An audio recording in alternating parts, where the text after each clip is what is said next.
Bonjour, bienvenue. La Chambre de commerce et la SADC de Charlevoix vous souhaite donc la bienvenue à ce troisième Carrefour Affaires, le premier sans salon. Le salon va être plus tard cette année. Donc, pour les gens qui avaient participé aux premières éditions qui étaient là, c'était une belle occasion d'échange et de réseautage. Alors, c'est ce que l'on a voulu poursuivre aujourd'hui en vous proposant une formule différente dans ce Carrefour Affaires 2018. Mon nom est Pierre Beauchesne et c'est moi qui serai avec vous tout au long de la journée pour vous présenter les conférenciers de notre programmation. Et j'y serai également à titre de photographe pour la journée. Alors, quand je serai sur la scène, applaudissez. On commence tranquillement. Et si vous me voyez avec mon appareil photo, ben, souriez. Souriez. Voilà, comme ça. Je vais prendre des images tout au long de la journée pour garder, bien sûr, souvenir. Plus sérieusement, pour débuter ce Carrefour Affaires organisé par votre Chambre de commerce, j'inviterai M. Raphaël Dubois, co-président de l'organisation, à vous adresser quelques mots. Alors, bonjour tout le monde. Merci de vous être déplacés ce matin. C'est super apprécié. Alors, écoutez, entrepreneurs et gestionnaires, bienvenue au Carrefour Affaires, où ensemble, nous prendrons la journée aujourd'hui tout entière pour réfléchir et nous enrichir de savoir. Avant de débuter, je voudrais saluer naturellement Alexandra Simard, qui est attachée politique d'Émilie Foster, députée de Charlevoix, Côte-de-Beaupré et adjointe parlementaire à la ministre du Tourisme. J'en profite d'ailleurs pour remercier Mme Foster de son implication financière qui a permis d'inviter gracieusement 5 jeunes entrepreneurs à ce Carrefour Affaires. Pour paraphraser un de nos invités d'aujourd'hui, l'entrepreneuriat, c'est difficile. Point.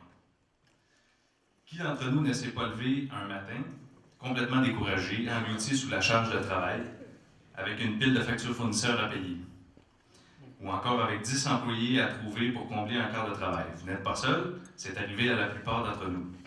Mais être entrepreneur, c'est aussi être exalté et emporté par une réussite spectaculaire. C'est être grisé par le travail acharné qui mène à l'obtention d'un important contrat. C'est d'être fier de son équipe au quotidien, de ses avancées et de ses performances. L'entrepreneuriat rend notre quotidien des plus passionnants. Mais avec ses hauts et ses bas, il met quand même au défi les plus aguerris d'entre nous. Pourquoi nous avons voulu vous proposer un temps d'arrêt pour vous permettre de réfléchir sur vos pratiques entrepreneuriales, mais surtout vous proposer des solutions concrètes. Nous voulons que ce Carrefour Affaires soit en fait une occasion de garnir votre coffre à outils pour vous aider à devenir les héros de votre entreprise. En rentrant chez vous ce soir, vous serez plus apte à maîtriser le rythme de vos affaires, à convaincre un client en 5 minutes top chrono. Vous aurez aussi développé l'ADN d'un entrepreneur de choix, d'un employeur de choix. En plus, vous aurez tissé des liens avec de nouveaux partenaires économiques qui seront peut-être vos collaborateurs de demain. Pour clore ce Carrefour Affaires dans une ambiance conviviale, nous vous invitons à partager le 5 à 7 avec un pot à l'apéro qui, avec le franc-parler qu'on lui connaît, viendra nous dire qu'en affaires, il n'y a pas de plan B. Avant d'amorcer le premier atelier, j'aimerais remercier tous les partenaires de la Chambre de commerce qui nous permettent de vous présenter du contenu digne des grandes villes, au prix des petites. D'abord, un immense merci à la SADC, fidèle complice depuis le tout début de ces Carrefour Affaires.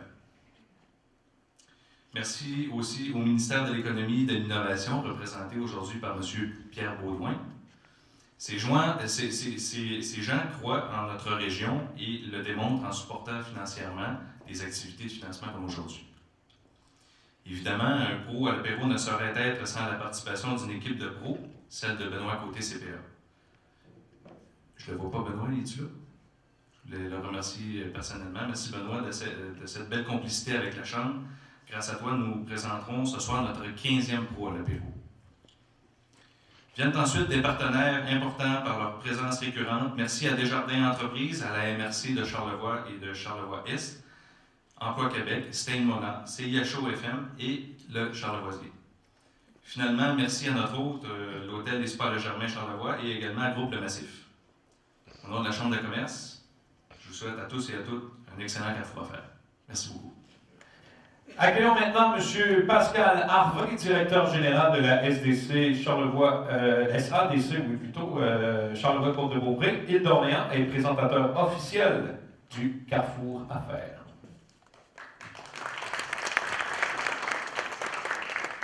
Monsieur Beauchesne, merci. Monsieur Dubois, merci beaucoup. Chers entrepreneurs, administrateurs de la Chambre de commerce, administrateurs de la SADC, gens des médias, conférenciers, effectivement, être héros de son entreprise, c'est aussi prendre le temps. C'est prendre le temps de passer une journée ensemble, c'est prendre le temps de collaborer, c'est prendre le temps de se parler, d'échanger sur des bonnes pratiques. C'est exactement, je pense, que le but de la journée d'aujourd'hui, c'est ça. Vous savez, le Charlevoix d'il y a bientôt un siècle, c'était de l'agriculture, c'était de la forêt, c'était de la villégiature. Mais les gens à l'époque, vous savez ce qu'ils faisaient, ils collaboraient. Ils collaboraient d'une façon, la façon de l'époque. Aujourd'hui, en 2018, je pense que le Charlevoix économique, le Charlevoix avec une économie forte, ça va passer par la collaboration. Ça va passer par le partage d'expertise, par le partage d'échanges. Souvent, on est capable de le faire entre nous. Souvent, on a besoin de gens de l'extérieur pour venir nous motiver, nous dire un peu qu'est-ce qui se passe à l'extérieur de nos murs, à l'extérieur de nos frontières. Mais la collaboration sera toujours là. La cohésion aussi, mais surtout l'action. Il y a 5-10 ans, Charlevoix était en action, mais on n'avait même pas besoin de se le dire. Ça venait naturellement. Aujourd'hui, avec les problèmes de main-d'œuvre, avec la technologie, avec l'information qui nous est donnée en temps réel, c'en est presque essoufflant par bout. Il faut être en action d'une façon différente. Je pense que le fait que vous soyez déplacé aujourd'hui, c'est que vous voulez être en action, vous voulez l'être à votre façon.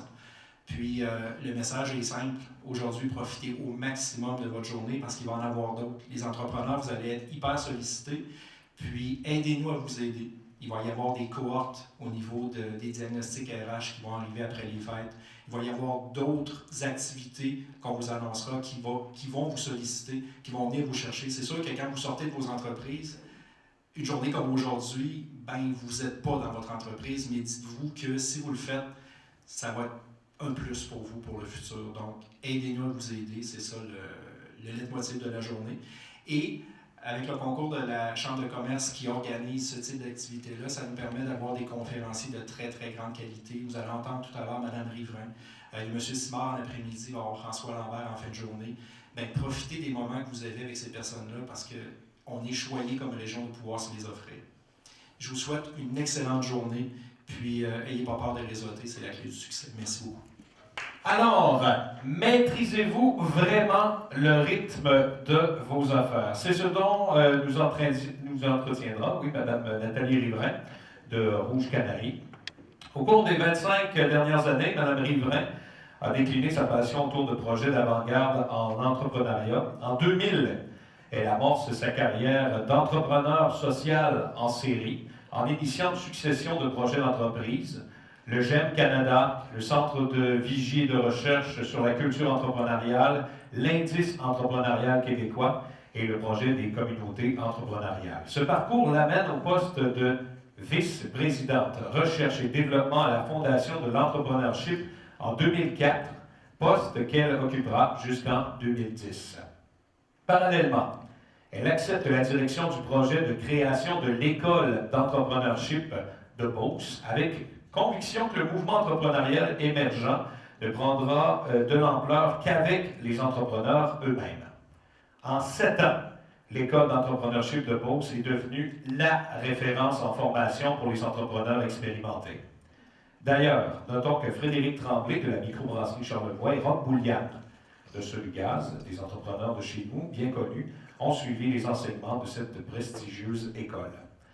Ayant vécu les défis de l'entrepreneuriat féminin sous toutes ses coutures, elle a accepté de relever celui de propulser les femmes en affaires en prenant le poste de présidente et chef de la direction de Femmes Essor Québec en 2015.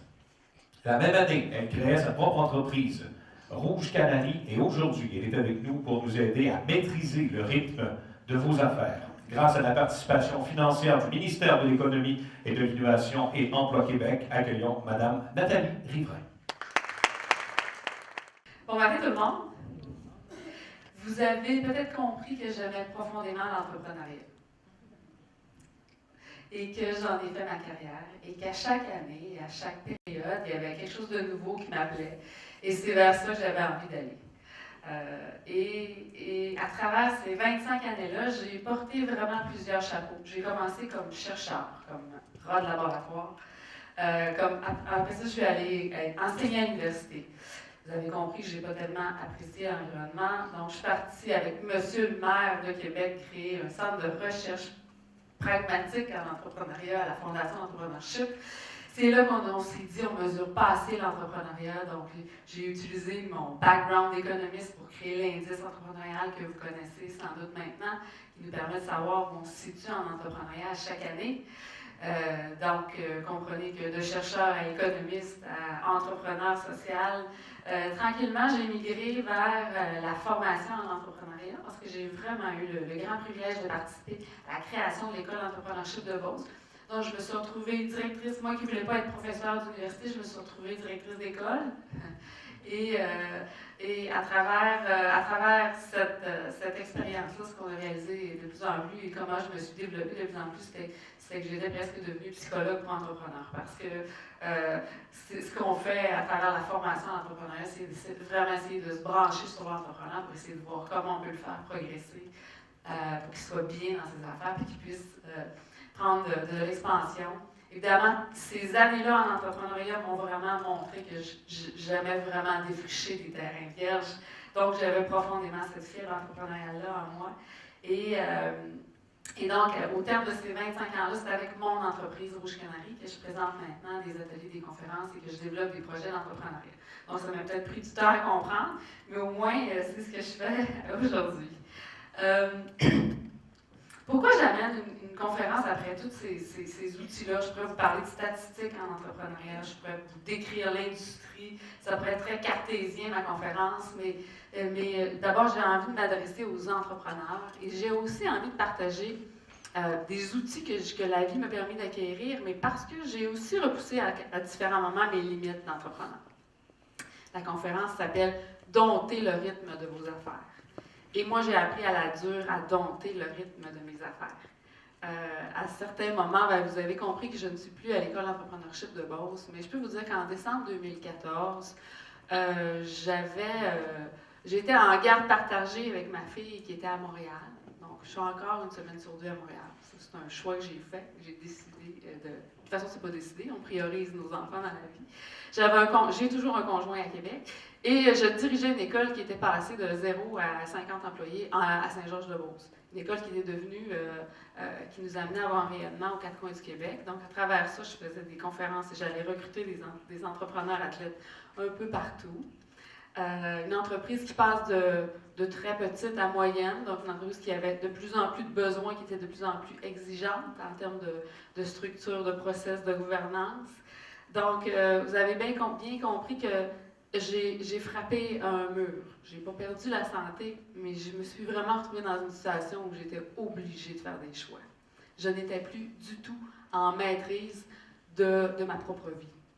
Et puis, je n'étais pas du tout la priorité de ma propre vie. Il fallait que je m'occupe de ma fille, il fallait que je m'occupe de l'entreprise, il fallait que je m'occupe de mon chum, il fallait que je m'occupe des employés, il fallait que je m'occupe de tout le monde, mais sauf de moi.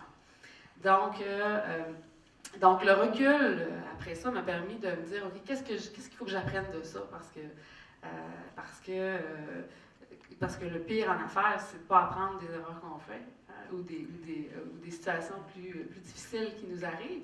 Donc, qu'est-ce que j'apprends de ça? Bien, j'apprends de ça que j'aurais dû prendre du recul et me regarder aller. Okay? Me regarder aller, puis reclouer les ancrages qui faisaient pourquoi je faisais ce que je faisais et où je voulais aller. C'est ce que je fais dans Rouge Canary. Rouge Canary, c'est une entreprise que je dirige. Elle va être à mon image, elle est à mon image, et c'est moi qui dirige mon entreprise. C'est moi la chef d'orchestre de mon entreprise, c'est moi qui lui donne mon rythme, mon ton, c'est moi qui mène. C'est moi qui mène si je travaille, les week-ends, c'est moi qui mène si j'ai en vacances l'été. J'ai pris le contrôle, évidemment, de ma vie, j'ai pris le contrôle de mon entreprise, et je maîtrise le rythme de mes affaires. Donc, ce qu'on va travailler aujourd'hui, c'est toutes sortes d'outils qui vont vous amener à peut-être réfléchir à ces ancrages-là, Parce que, ultimement, vous êtes des chefs d'entreprise. La plupart des gens dans la salle sont des chefs d'entreprise. Ultimement, on est des chefs d'entreprise. Et la chose qu'on oublie souvent, comme chef, c'est qu'on mène le bal. On mène le bal. Mais ça peut arriver qu'on se laisse mener. On se laisse mener par les cycles économiques, qu'on se laisse mener par les employés, qu'on se laisse mener par les clients, qu'on se laisse mener par nos partenaires, qu'on se laisse mener par l'environnement, mais ultimement, il faut se rappeler qu'on est les chefs, puis c'est nous autres qui mènent. Puis même si l'économie, on sait qu'elle va être up and down, on le sait, on le mène. C'est à nous de travailler en conséquence, puis de prendre le leadership de nos affaires. Donc, c'est ce qu'on va travailler. Donc, je n'arrive pas avec des théories parce qu'il vous a fait qu'on a créé une école pour entrepreneurs parce qu'ils ne voulaient pas aller à l'école. Et donc, notre grand défi, c'était de se dire, OK, on va faire quoi? Bien, on va travailler sur des choses bien, bien concrètes.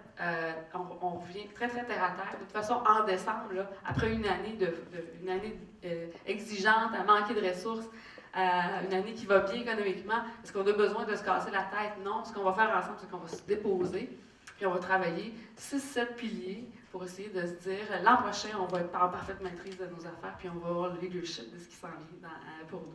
Est-ce que vous êtes prêts à faire ça aujourd'hui? Bon, mais là, c'est sûr que c'est moi qui parle depuis 10 minutes, mais je vous assure que c'est pas moi qui va parler pour le reste de la conférence. On va travailler ensemble, parce que la beauté de ce genre de journée-là, c'est qu'on peut échanger entre entrepreneurs.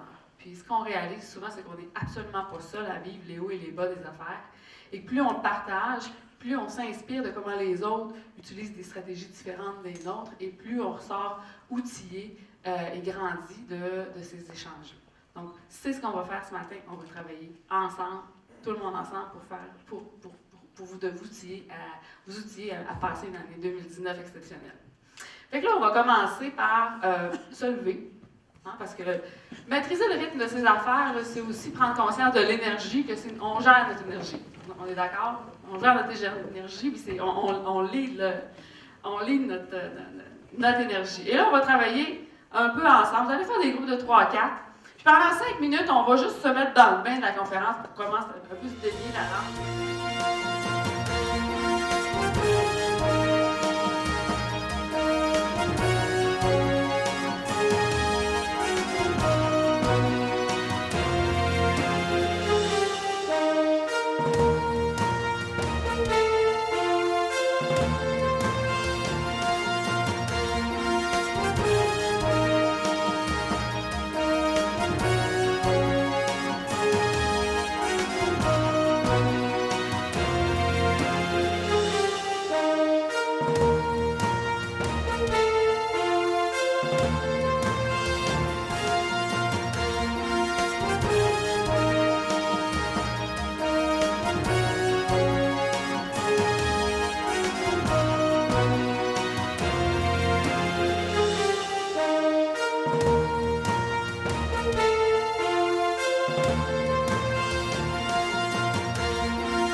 Accompagné de Mme Joanne Côté de la Chambre de commerce de Charlevoix. Grosse journée aujourd'hui, le Carrefour à faire. Alors là, pour les entrepreneurs et pour les gens d'affaires, c'est en fait la journée qu'il faut l'assister pour avoir tout le produit qu'on a besoin pour évidemment continuer là-dedans. Bien, effectivement, ce qu'on voulait faire aujourd'hui, c'est une journée de style coffre à outils, en fait. Donc, on outille les gens d'affaires de la région, les entrepreneurs, pour qu'ils deviennent meilleurs dans leur pratique d'affaires. Meilleurs, pas nécessairement en titre de performance, mais également à titre d'individu. Donc, qu'ils aient des outils pour mieux gérer leur stress, par exemple, mais également mieux gérer la pénurie d'emploi, donc, pas d'emploi, mais dans la pénurie de main-d'œuvre, je devrais plutôt dire. Donc, c'est vraiment le but de la journée. Quand on regarde un peu les thèmes, on a le rythme des affaires, l'ADN de l'employeur, également aussi, bon, comment marcher avec le tout, en fait, l'art de convaincre. Donc, on a une belle variété, ce qui fait en sorte que la journée en soi est complète avec ça. Oui, tout à fait. Puis c'était un peu le but. C'est pour ça qu'on permettait aux gens d'acheter à la pièce ou en passeport, donc de passer toute la journée, parce qu'on savait que d'une conférence à l'autre, les thèmes étaient tellement variés qu'on pouvait vraiment rejoindre l'ensemble des intérêts des entrepreneurs de la région. On a des belles personnalités. On parle de Nathalie Riverain, Stéphane Simard, également M. Robin Rosen et François Lambert, l'ex-dragon. Donc ça, pour avoir ces personnes-là, comment est-ce qu'on fait pour les approcher, notamment M. Lambert, qui est une grande personnalité connue aussi? Bien, écoutez, avec les médias sociaux aujourd'hui, c'est relativement facile de rejoindre pas mal tout le monde. Alors, M. Lambert s'est montré très disponible dès le départ. Il faut savoir que c'est quelqu'un qui aime déjà la région de Charlevoix, qui vient plusieurs fois par année dans Charlevoix. Donc, on a eu beaucoup de facilité, je vous dirais, à le rejoindre et à le convaincre de venir parler avec nous ce soir. Alors, ce qu'on peut en déduire, c'est que tous ces gens-là ont vraiment eu un impact grandiose dans le monde des affaires. Donc, c'est pourquoi qu'on les attire ici aussi. Je pense qu'on les attire parce qu'ils ont vraiment des connaissances spécifiques dans chacun des cas. Chacun des conférenciers va nous amener un niveau de connaissances complètement différent. Puis évidemment, dans le cadre du Pro à l'apéro, c'est vraiment son parcours d'affaires qui est inusité. Et puis, comme tous les autres Pro à l'apéro, je pense que ça va être intéressant d'entendre son parcours à lui, M. Lambert. Et sachant que dans Charlevoix, il y a beaucoup de personnes qui font des affaires et beaucoup de monde ont des entreprises, des compagnies. Alors, le fait d'avoir une journée comme ça, là, vraiment, c'est un plus pour voir un peu où est-ce qu'on se maintient et comment faire pour avancer, de continuer à avoir la bonne position aussi là-dedans. Exact. Puis je pense que c'est le rôle d'une chambre de commerce d'offrir ce genre de journée de formation pour maintenir à niveau nos entrepreneurs. On ne se cachera pas, ils sont pris dans l'engrenage du quotidien. C'est extrêmement exigeant d'être entrepreneur, même pour paraphraser François Lambert. Être entrepreneur, c'est difficile, point. Mais justement, le but, c'est aussi de dire, à travers ça, il y a des moyens, il y a des outils qui sont à notre disposition. Donc, c'est ce qu'on essaie de faire, de leur transmettre ces outils-là. Alors aujourd'hui, on a un total de 4 conférences qui est donné. Et là, pour celle du midi, c'est un beau plus parce qu'en plus, on a un dîner inclus là-dedans. Donc pour les gens qui participent, le lunch est compris aussi. Oui, tout à fait. Les gens qui viennent, les gens qui avaient acheté un passeport aujourd'hui à 90 avaient à l'intérieur de ça un dîner inclus et également une consommation pour le Pro à l'apéro. Et ce qu'il faut savoir, c'est que le dîner, c'est un speed dating entrepreneurial. Donc, tout le monde qui va être au dîner va se promener d'une table à l'autre entre chacun des services et va rencontrer encore davantage de gens d'affaires. Donc, une activité de réseautage. On le sait bien que la région de Charlevoix, c'est une région à tous les jours qui est en développement constant pour amener des gens, pour s'améliorer dans tous les points de vue. Est-ce qu'une journée comme aujourd'hui fait partie justement de ce niveau de développement-là aussi pour faire en sorte que Charlevoix rayonne de plus en plus?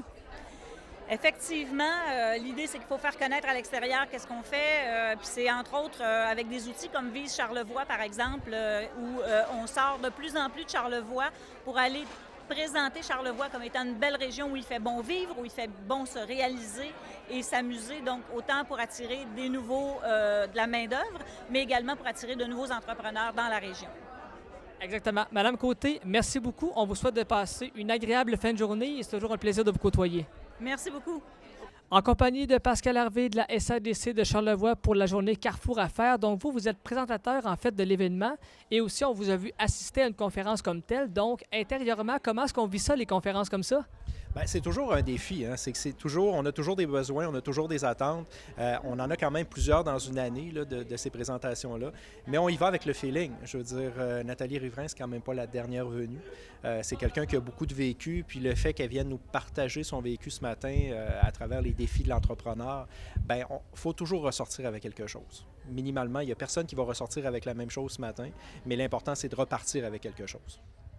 Quand on a déjà un bon bagage comme vous, là, de monter dans Charlevoix, de quelle façon on assimile l'information qui nous est transmise? Est-ce qu'on filtre un peu ou on prend tout ce qui arrive et après ça, on regarde qu'est-ce qui peut nous servir dans le futur?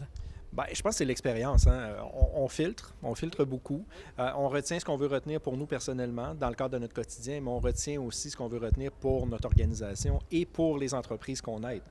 C'est sûr qu'il y a énormément de matière. On a quand même passé une demi-journée. On va repasser une autre demi-journée cet après-midi. Donc, c'est de retenir, oui, le maximum, pas tout retenir parce qu'à un moment donné, l'être humain est ce qu'il est, mais c'est d'en retenir pour nous, comme je le dis, pour notre organisation et pour les entreprises qu'on veut bien aider. Quand je pense à un conférencier comme M. François Lambert, qui lui, bon, est connu comme étant un ex-dragon, donc pour vous, d'avoir un peu l'information transmise par un professionnel comme ça, est-ce que ça vous rejoint un petit peu? Bien, ça me rejoint. C'est sûr que c'est des personnalités publiques, c'est des personnalités connues. On est chanceux de les avoir dans la région. Mais encore là, c'est des gens qui sont tellement des bons communicateurs. On les voit communiquer au quotidien à travers les réseaux sociaux, à travers les émissions de télévision. Bien, je pense que c'est de se sentir privilégié, de les recevoir, de participer à leur rencontre. Puis c'est d'essayer d'aller chercher le non-dit. Ces gens-là ont un message, mais c'est peut-être d'aller chercher ce qu'il y a derrière le message. Puis c'est en jasant avec eux autres, je pense qu'on peut y arriver. Puis le fait que François Lambert soit là dans une formule 5 à 7, bien, ça fait plus relax un peu, là. Exactement. Et comme tu l'as mentionné, bon, un peu vous en contrepartie avec Vie Charlevoix, donc c'est aussi important de communiquer l'information, mais aussi de la façon qu'on le fait. Ça, c'est la clé du succès, là. Bien, c'est la clé du succès. Je veux dire, toutes les régions se positionnent dans le même sens. Toutes les régions tiennent des organisations, des événements comme aujourd'hui. Les régions commencent à avoir de plus en plus un pendant stratégie de marketing territorial. Donc, c'est d'essayer de se démarquer, c'est d'essayer de faire affaire avec les forces du milieu, puis de faire ressortir ce que Charlevoix a de meilleur. Excellent. Pascal Harvey, merci beaucoup et on te souhaite de passer une très belle journée. C'est déjà bien parti, je pense. Merci beaucoup. Oui, c'est très bien parti.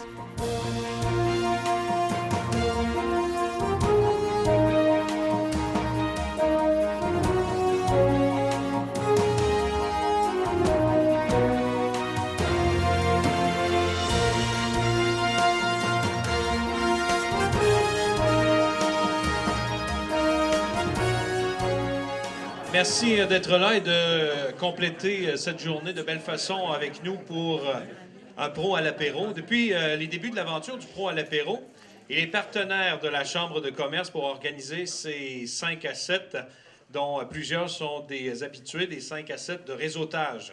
Alors, avant de vous présenter le Pro vedette de ce soir, j'inviterai celui qui est à la tête d'une équipe de 22 pros des chiffres et de la fiscalité, M. Benoît Côté.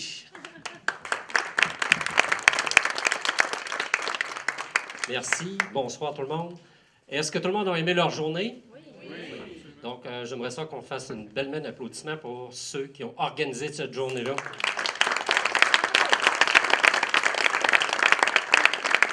Je veux juste faire un petit historique des Pros à l'apéro. On est déjà à la 4e saison. Nous autres, notre organisation, on recherchait une façon de favoriser des échanges entre les gens d'affaires. Puis la Chambre de commerce, à un moment donné, cherchait aussi une activité pour essayer de réseauter les gens d'affaires. Puis entre nous autres, notre organisation et la Chambre de commerce, ça a vraiment cliqué à ce moment-là. On a décidé d'embarquer dans la formule de Pro à l'apéro. On est le commanditaire principal. Puis depuis quand même quelques années, on l'a pimpé, on l'a quand même upgradé, le Pro à l'apéro. On a fait des petites vidéos, on essaie de ramasser le vécu de chacun des entrepreneurs pour connaître vraiment les parcours des gens d'ici de Charlevoix. Et je veux quand même vous souligner qu'on a eu quand même plusieurs personnes depuis les 4 dernières années. Et la 4e année plus les 3 dernières années. Puis je peux vous nommer des gens qu'on a rencontrés en Pro à l'apéro. Peut-être que vous vous en souvenez pas, mais on a eu Benoît Provencher, Guy Saint-Onge, Daniel Ricard, Alain Goulet, Dominique Bergeron, Bruno Labbé. On a eu Frédéric Tremblay, Stéphane Bouchard, Patrice Gagnon, Roch Boulian. On a eu Pascal Mich, Clément Turgeon, Fanny Bouchard. Et je vous dis que ces pros-là ont présenté des parcours super intéressants et passionnants.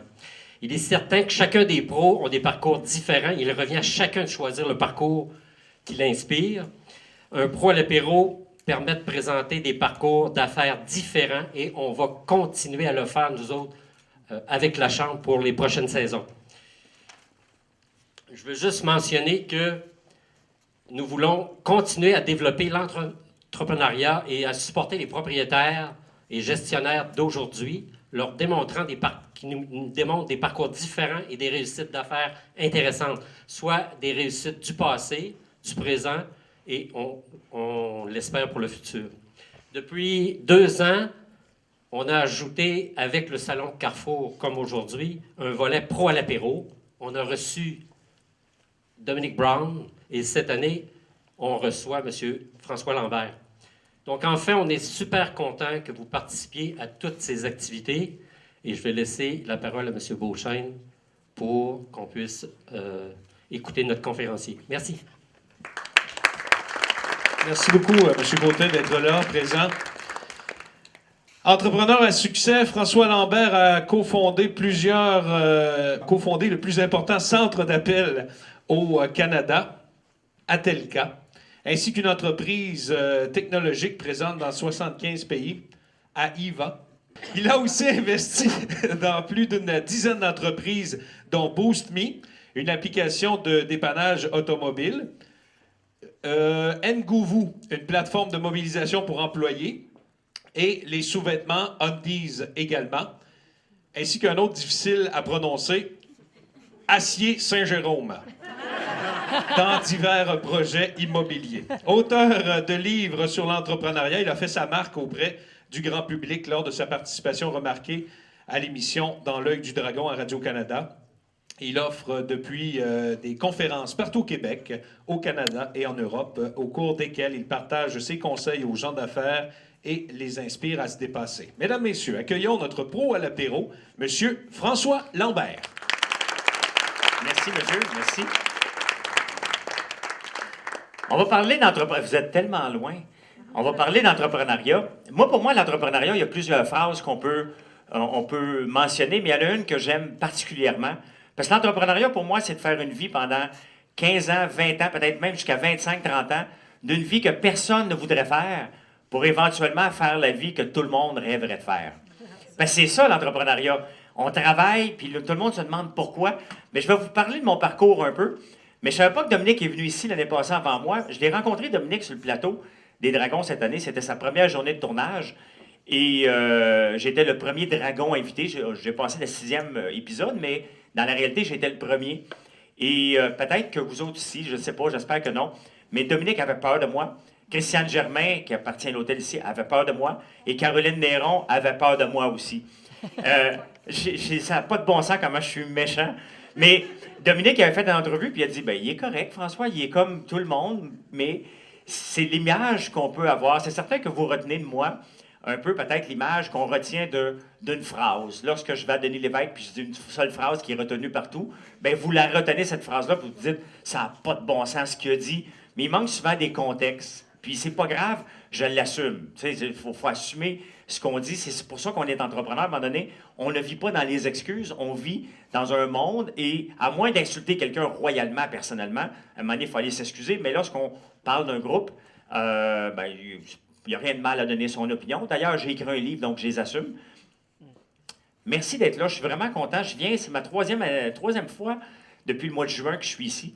Et c'est drôle parce qu'il y a des fois que je viens dans les régions. C'est une région. Moi aussi, je viens d'une région en passant, fait que je peux dire qu'on vient des régions. Je viens à Charlevoix, c'est ma 3e fois cette année. Je viens chaque année au mois de juin pour faire des tours d'une école à Malbaie avec des autos. On descend une trentaine de personnes de Québec puis de Montréal. Puis on a un fun de venir dans la région. On a un fun de faire plaisir aux enfants. Puis on se fait plaisir en même temps. C'est certain qu'une auto de luxe ne fait pas... Les enfants n'embarquent pas dedans en se disant « Oh my God, je vais avoir une auto comme ça ». C'est pas grave. C'est pas l'auto qui est important. C'est la belle journée qu'on a à les faire rêver puis à dialoguer avec les enfants. Donc, je fais ça chaque année et j'aime beaucoup. Et cette année, je suis venu aussi pour le groupe Horizon au mois de juillet. Où? On m'a dit « Viens, François, faire un petit 100 km easy en vélo. Tu vas voir, on va avoir du fun. » Eh boy, hein? J'avais fait juste 120 km dans tout mon été avant. J'ai doublé ma participation. C'est infernal. La réalité, là, quand on a monté la côte du casino, juste avant, je voulais faire ma part. J'étais un gars d'équipe, moi. Puis j'aime pas dire le « je ». Puis dans les entreprises, je mentionne jamais le « je », c'est toujours le « nous ». Fait que là, ça faisait un bout de temps que je me faisais tirer. Fait que sur la route, avant de monter la côte du casino, j'ai dit « c'est à mon tour d'être en avant. Je vais ouvrir le chemin pour tout le monde. » J'aurais pas dû. Et boy, que c'était dur de monter la côte. Mais tu sais, tu danses, puis là, tu te dis « Y a-tu quelqu'un en arrière de moi qui va mettre le pied à terre, que je puisse mettre le pied à terre moi aussi? » Il n'y a personne qui... On était seulement à 7. Il y avait du golf puis du vélo. On était seulement à 7 qui a fait le vélo. Et on l'a tous monté la côte. On a travaillé fort. C'était pour les enfants. C'est le fun. J'aime ça, faire des choses pour les enfants. Maintenant, on va parler d'entrepreneuriat. Je vais vous parler un peu de mon parcours qui ressemble probablement, parce qu'on parle ici puis on fait du réseautage. J'ai vu du speed dating aujourd'hui. Et les parcours d'un entrepreneur versus un autre est pas mal tout le temps le même. J'arrive de Cancun, il y avait 80 entrepreneurs qui m'ont invité à donner des conférences. Et quand on regarde le parcours des gens, la différence entre un succès ou pas de succès ou un succès monstre est tellement mince. Puis je vais vous parler du bien. Moi, j'ai toujours voulu être en affaires depuis toujours. Je ne sais pas dans la salle ici s'il y en a qui ont rêvé ou qui sont devenus en affaires par accident. Moi, ce n'était pas par accident que je ne voulais que ça. Je ne voulais pas être pompier, je ne voulais pas être policier, je ne voulais pas être joueur de hockey. Ça aurait été le fun d'être joueur de hockey malgré tout, mais bon, je n'avais pas le physique de l'emploi. Je mesure 6 pieds aujourd'hui, mais à 18 ans, je mesurais 6 pieds aussi, mais 110 livres. J'en pèse 190 aujourd'hui. Donc, 110 livres, vous pouvez voir ce que ça pouvait avoir de l'air. Hein? Et je fais une parenthèse parce que j'ai 2 sœurs qui étaient des belles filles de l'école. Puis ils s'étaient avec des belles filles. Donc moi, j'essayais bien entendu de cogner à la porte, de dire « Allô, je suis là ». Puis ils disaient tout le temps « Ton frère est bien fin ». On ne va pas se faire dire ça. On me le disait que j'étais bien fin. Aujourd'hui, on me dit plus ça, c'est bizarre. J'aimerais ça qu'on me le dise. Je manque d'amour. C'est pas vrai. C'est pas vrai. Donc, j'ai toujours voulu me lancer en affaires. Mon grand-père avait l'ancêtre des 5, 10, 15. Et là, je regarde un peu, parce qu'il faut avoir quelques cheveux blancs pour comprendre. L'ancêtre des Dolorama, c'était les 5, 10, 15. Il y a quelques cheveux blancs qui peuvent se souvenir un peu de ça. Donc, mon père était le distributeur, le grossiste en chef. C'était son père qui avait ça. Et tu sais, il faut se remettre en contexte. Un Canadien français des années 1950 qui décide de ne pas travailler pour un anglophone puis qui se lance en affaires, c'était assez unique. Donc, je viens d'une famille comme ça. Mais mon père a toujours eu son rêve. C'était pas de reprendre la business de son père. Il l'a fait ça, par raison, mais il n'aimait pas ça. Lui, il voulait devenir un berger. Donc, élever des moutons. Dans les années 70, mon père a abandonné sa compagnie, il l'a presque donné, puis il est venu élever des moutons.